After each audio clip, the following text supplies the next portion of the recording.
Excuse me, ఎవరికోసమైనా వెతుకుతున్నారా? అవునండి, ఇందాక ఇక్కడ ఆమె తెల్ల చూడదార వేసుకుని ఆటో కోసం ఇక్కడ వెయిట్ చేస్తా ఉంది. అది నేను. ఆ అమ్మాయితో నీకేం పని? అమ్మాయి మీకు తెలుసా? తెలుసా తెలుసా అంటే కొద్దిగా పరిచయం ఉంది. ఏమండి, అమ్మాయి అడ్రస్ ఇవ్వండి.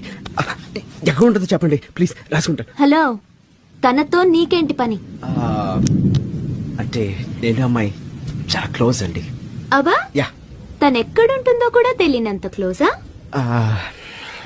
అంటే అది చాలా పెద్ద కథ అండి. పర్లేదు చెప్పు, వింటాను.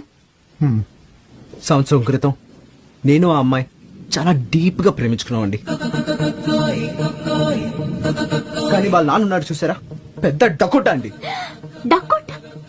నా మీద తన మనసు విరిచేసి ఎక్కడున్నాడో కూడా తెలియకుండా మకం మార్చేశాడండి. ప్లీజ్ అండి, రాణి అడ్రస్ ఇవ్వండి. తన పేరు రాణి కాదే. చూసారా, పేరు కూడా మార్చేశాడండి. ఇప్పుడు తను ఏమని పిలుస్తున్నాడండి? ఓహో, వీడు చాలా ముదురు. హిందూ. ఎందు పోన్లేండి, ఈ పేరు కూడా బానే ఉంది, దీనికే ఫిక్స్ అయిపోదాం. ఏమండి, అమ్మాయి డ్రెస్ ఇవ్వండి ప్లీజ్. నేను అట్టే వెళ్తున్నాను, రా. ఏంటి, ఆటో కూడా పిలవా? ఓ సారీ.